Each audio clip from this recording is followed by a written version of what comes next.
Hello everyone, this is Mr. Big T Anderson, and today we're doing Giving Back from the Legend of Korra fandom. This is written by Fiery Passion, and if you enjoyed this fanfiction, after I'm done reading it, you can hit the links down below, either to the author's page or to the story page. You give a good review, a good message, writers like that sort of thing. I know, I've been on the other side of it. If you're new here, here are the rules. It's not my work, this is Fiery Passions. I'm just schmucky duck reading it. And yeah, I like to keep things simple, so with that, this is Giving Back. Korra pulled her parka closer to her body as she trudged across the newly fallen snow that littered the streets. She may have lived her whole life in the South Pole up until a few months ago, but the wind still caused an uncomfortable shiver to rack her body with every step she took. The signs of the upcoming winter ever present, although yesterday had been a shock to all when a major whiteout came out of nowhere, leaving pedestrians no chance but to stay in their homes. From what she had heard, this was by far the worst storm Republic City had encountered in years. She snorted to herself. This was nothing compared to the snowstorms at home. They were brutal. Lasting days at a time, the temperatures below freezing, leaving you numb to the bone. If you weren't careful, there was an undoubtable chance that you could get frostbite, and that was often unable to be healed, no matter how many healing sessions took place. She was thankful that much of the storm had calmed during the night, leaving behind strong winds that bit at your skin and a good 3 feet of snow, from what she could tell. These conditions she could handle for her trip to Republic City's park. Her knapsack, weighing heavily against her back and shoulders, provided little protection against the harsh winds, but it was worth it. Rounding the corner toward 6th Avenue, she continued onwards, not needing to turn anytime soon. If she squinted hard enough, she could see the steps of the stone arch bridge that went over the pond. Good. If she could recognize the bridge, that meant she was on the right path. She hadn't done much exploring of the city. Airbending and just bending training took up a good portion of her time, not to mention the growth of Amon's revolution and the unsteady riots of the non-benders, so the tour of the city had been put on hold. The only reason she remembered where the park was now was because of her and Mako's frantic searching of Bolin all those nights ago. Even her direction of where she was going now was just a bit vague. She hadn't had much time to pay attention that night to where she was going or what street she was on. Her only thought had been to find Bolin. Her attention was drawn to the commotion next to her. She turned her head toward the elves, the hairs on the nape of her neck standing on, and ready and alert for the potential trouble she may run into. Under closer observation, she noticed both waterbenders and firebenders clearing away the snow. Waterbending the snow away from the roads and the sidewalks into what looked like a huge metal tank. Fire was being added into the mix, melting away the snow into a pool of liquid before it was once again lifted by the waterbenders into another tank in the back of a big vehicle, leaving behind ice-free roads and sidewalks. The yell she had noticed had come from a fellow member of the group who was currently standing apart from the rest of them. From what she could tell, the boy had been drenched from head to toe in freezing ice water. Others were laughing. She smiled, continuing on her way. Even with everything going on, people were still trying to have fun. Another rush of cool air swept through the streets, piercing the skin not covered by her clothes. Despite the ever-growing need to turn around right then and make her way back towards Air Temple Island, where a warm bed awaited her, she couldn't bring herself to do so. Cold air be damned, she was going 2 more blocks until she reached the park. Ever since she had found out about what Mako and Bolin went through growing up, it had been at the forefront of her mind. Among other things, it made her appreciate her childhood even more. She knew her life hadn't been perfect, having to have been forced to live in the compound under constant watch since the day she was 5 prevented her from having any normalcy in her life. Like the fact that she grew up with no friends, well, except maybe Naga, but she was a polar bear dog, not an actual human being, in which she could have actual conversations with. Not to mention only being able to visit her parents every 2 weeks, whereas normal families were able to see one another every day. Nothing but training and studying for 9 hours a day, sometimes even 12, leaving her to collapse in bed with sore muscles and a headache from all the facts they had drilled into her that day, yet she was fortunate.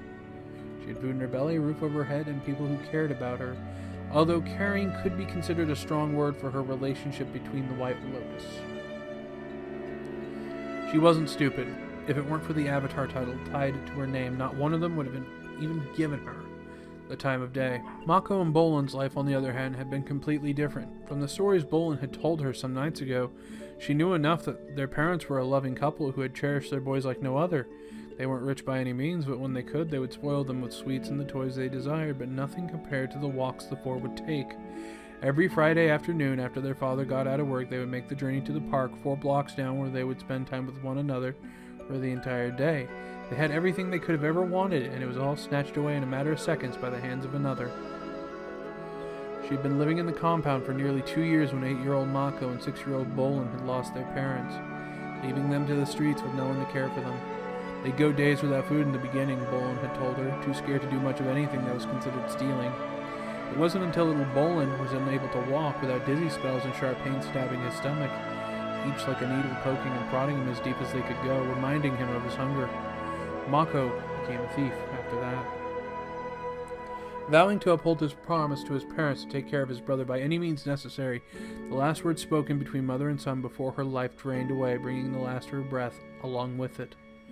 She, of course, had been mortified by these stories, having ended up letting a tear or two escape that night. They had come to her in a big hug. Ever since then, she felt as if her friendship had grown 10 times stronger. Even her fights with Mako had lessened, but only by a smidge. If she hadn't broken away from her thoughts when she did, she would have smacked right into the pole right on the corner of Republic City Park. Flustered from her lack of attention, she made her way across the bridge towards the far end of the park in an area highly secluded from the trees surrounding it. As she got closer, she could hear the tiny whispers of children nearby come to a halt. She didn't even have to walk 2 feet into the wooded area before she was pounced on, screams of her name and childish banter echoing in her ears. She laughed as she sat up. "Korra, how are you?" asked the eldest of the group. Zara had been living on the streets for almost 4 years now, making her 14 years old to date. "We're so glad you showed up. We were afraid you wouldn't," came from the twins. The boys were only 9 when they were kicked to the curb by their alcoholic father. "It's so cold," mumbled Yunaka. She was only 7. "Do you have any food?" was said by the youngest and quietest of them all, Suzuki. She was only 5, her brother Hami 4 years older than her. They witnessed their mother being brutally murdered by the man they called father. He was long gone before the police could even pin any evidence against him. "You're in luck, Zuzu," Korra replied happily, pulling her sack from off her back and laying it on the ground before her. Unwrapping the tie, she grabbed 5 paper bags, each filled with cooked fish, a loaf of bread, and sealed jerky. More than enough to last them a good 3 to 4 days. "Here, take these. I'm going to make you guys a mini fort for now, okay? That way you won't be so cold." Passing the food out to the kids while they sorted through their supplies, she walked further into the dense forest, twigs snapping under her weight. She wanted to make the shelter far away from sight as possible, not wanting the kids to have to worry whether a cop or a nearby pedestrian would find them. Believing she was far enough in, she raised her arms up above her head, bringing up the 2 large pieces of earth before bringing her hands together, causing the rocky earth to form together into a perfect U shape, creating something similar to that of her hut at home. Stepping inside, she formed a circle within the center of the small hut, pushing down enough to create a pit where a fire could be made. Now all that was left to do was find some decent-sized sticks. The bigger, the better. She had managed to find a good load of them along with the help of the kids. "I'm going to start you guys a fire, okay? So why don't you go gather some more and put them by the door, that way you won't clean out." With a nod of their heads, they ran off, and not before she had heard them bet on who could get the most. She chuckled before making her way back into the hut, sticks in hand. Dropping them into the pit, she bent down to light it, creating a small fire in her palm. Before she could light it, she felt a tug on her parka. "Miss Korra?" There was little Suzuki standing behind her, a frown written across her face. "Hi, Zuzu," she said sweetly. "What's wrong, sweetheart?" Korra brushed away the hair from her face and began to tie her back, weaving the thick black hair into a braid. To her surprise, the little girl held out her palms, producing a weak flame. "Daddy's a firebender, and Hami told me he was a bad man. Does that make me bad too?" Suzuki asked, turning to stare up at Korra. She gasped, "Spirits, no! Zuzu, don't you ever think that!" She must have startled the girl with the outburst, because tears began to form in her eyes. "I'm sorry, I didn't mean to yell like that, Zuzu, your father was a horrible man, yes, but that does not mean it was because he was a firebender. Look at me, for example. You've seen me make fire. Does that make me a bad person?" "No." then that doesn't make you one either, okay? This is a good thing. I'll have to teach you or have Yanaka give you lessons on firebending. Promise? I promise. Suzuki jumped from her lap to wrap her tiny arms around Korra's neck. Korra returned the hug, wrapping her arms tightly around the small frame before pulling away. I want you to be careful with that fire of yours. Only practice with someone with you, never by yourself. Fire can be beautiful and a necessity, but it also can be dangerous without the proper training. Okay. Turning to the task at hand, bringing the girl with her. Do you want to start the fire? Suzuki nodded her head vigorously, eyes shining with excitement as she dropped to her knees in front of the pit. Okay, slow down a sec. First, make a flame in your hands. She watched as the girl's eyebrows knit together in concentration, a pout on her lips. She managed to produce a weak flame. A few seconds later, her pout forming into a bright smile.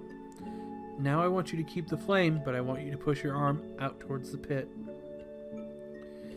It took several tries because each time she'd move, the flame would go out. By her fourth attempt, she managed to make a small jet of steam, lighting the twigs and enveloping them in the warmth of the fire. Yay, I did it, Korra! What's going on? The two turned to find the rest of the group huddled by the door, eyebrows raised in Suzuki's direction. I made fire, Bubba. I really did. Ask Korra. Korra stayed with the kids a little longer, addicted to the all-around excitement in the air over Suzuki's accomplishment. Not wanting to deal with Tenzin's scrutiny of her whereabouts for the remainder of the night, she hugged them all before making her way back towards Air Temple Island. There was something about helping those around her that left her at peace. A satisfaction knowing that despite the rough patches people were going through, she was able to bring a light to their eyes that had been lost for so long, hidden deep within them as a way of protecting themselves.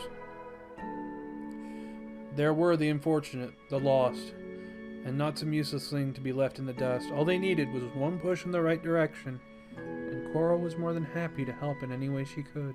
Another blast of cold wind smacked her in the face. She groaned as the icy blast bit at her skin. She couldn't wait to get home. And that was Giving Back by Fiery Passion. So, if you enjoyed the story, or if you didn't enjoy the story, in either case, if you want to leave a review, do so through the links down below. If you want to give me some comment on how I did this, or I botched a voice or something, I understand. I'm still very amateur at this. Links down below. In any case, I would love to hear your thoughts on this. You guys have a good one. Ta-ta for now.